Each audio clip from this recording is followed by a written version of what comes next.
दोस्तों, आर्य प्राचीन सभ्यता में आपका स्वागत है। ईश्वर कोरोना वायरस से आपकी और आपके परिवार वालों की, आपके सभी संबंधियों की रक्षा करें, ऐसी हम प्रभु से कामना करते हैं। तो आइए शुरू करते हैं आज का टॉपिक। आज का टॉपिक है हमारा दो बिंदुओं के बीच की दूरी।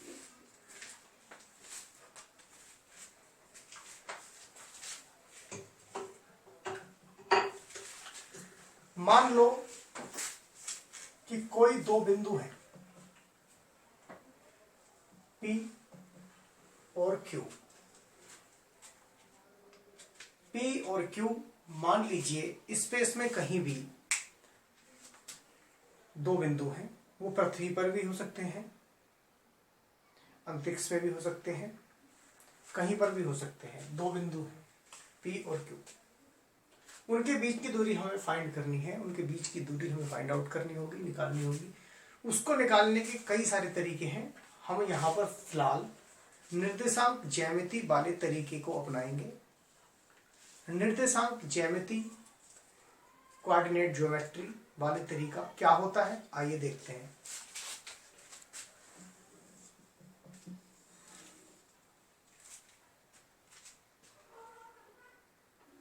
हम किसी भी बिंदु के निर्देशांकों को x, y में प्रदर्शित करते हैं। जो पहली वाली कोऑर्डिनेट होता है वो x अक्ष पे चली गई दूरी होती है, x एक्सिस पे चली गई डिस्टेंस होती है। और दूसरा जो बिंदु होता है, दूसरा जो पॉइंट होता है वो y अक्ष पे चली गई दूरी होती है। मान लीजिए ये आपका x अक्ष है और ये आपका y। मान लीजिए कि ये इस बिंदु के अर्थात P पॉइंट के कोऑर्डिनेट निर्देशांक x, y या x1, y1 हैं। ये हमें पता कैसे चला? x अक्ष और y अक्ष, मान लीजिए यहां से यहां तक चलने में x1 दूरी हमने तय की। यहां 0,0 ओरिजिन होते हैं, जैसा कि आप सभी जानते हैं। इसको केंद्र कहते हैं। और केंद्र पे ना x पे हम चले हैं और ना y पे हम चले हैं। अपने ही स्थान पर यदि हम खड़े हैं तो वहां पर ना हम x एक्सिस पर चले हैं और ना हम y एक्सिस पर चले हैं। इसका मतलब वहां के निर्देशांक 0,0, मतलब x भी 0 और y भी 0। लेकिन अब हम चलते चलते इस बिंदु पर पहुंचे। हो सकता है हम इस बिंदु पर ऐसे चलकर गए हों, या ऐसे चलकर गए हों, या ऐसे चलकर गए हों। कैसे भी चलकर हम इस बिंदु तक पहुंचे, लेकिन हमने जो x अक्ष पे दूरी तय की वो मान लो x1 दूरी तय की, और y अक्ष पे जो हमने दूरी तय की ये वो मान लो हमने y1 दूरी तय की। इसी प्रकार इसके निर्देशांक x2 और y2 हम मान लेते हैं। हमें ये वाली दूरी निकालनी है, ये वाली दूरी हमें फाइंड आउट करनी है, निकालनी है। ये यहां से यहां तक x1 है।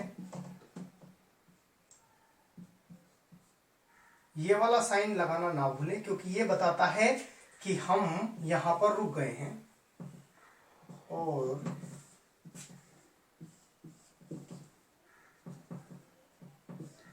ये x2 है, यहां तक की चली गई डिस्टेंस, यहां तक की चली गई दूरी x2।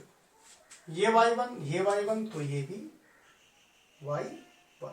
लेकिन अब ये जरूरी तो नहीं कि ये वाली डिस्टेंस और ये वाली डिस्टेंस बराबर हो। ये वाला बिंदु थोड़ा ऊपर भी हो सकता था, नीचे भी हो सकता था, यहां भी हो सकता था, यहां भी हो सकता था, यहां भी हो सकता था।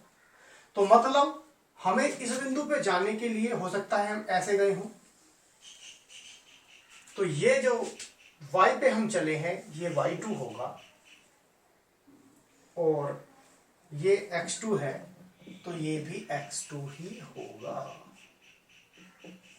यहां पहुंचने के लिए, Q बिंदु पर पहुंचने के लिए, यानी कि Q बिंदु पर पहुंचने के लिए हमें x अक्ष पे x2 दूरी चलनी पड़ी है, और y अक्ष पे y2 दूरी चलनी पड़ी है Q बिंदु पर पहुंचने के लिए। P बिंदु पर पहुंचने के लिए हमें x1 और y1, मतलब x अक्ष पे हमें x1 दूरी चलनी पड़ी है। x1 कुछ भी हो सकता है, 1 2 3 4 5 एंड सो ऑन, कुछ भी हो सकता है, etc एक्सेट्रा। और y पे हम चले हैं y1 दूरी, ये भी कुछ भी हो सकता है। हम प्रश्नों के माध्यम से इसको निकालेंगे, लेकिन फिलहाल हम इसका डेरिवेशन सोल्व कर रहे हैं, तो क्या होता है देखते हैं। तो हमें दूरी निकालनी है ये वाली। ये वाली दूरी निकालने का फार्मूला होता है d =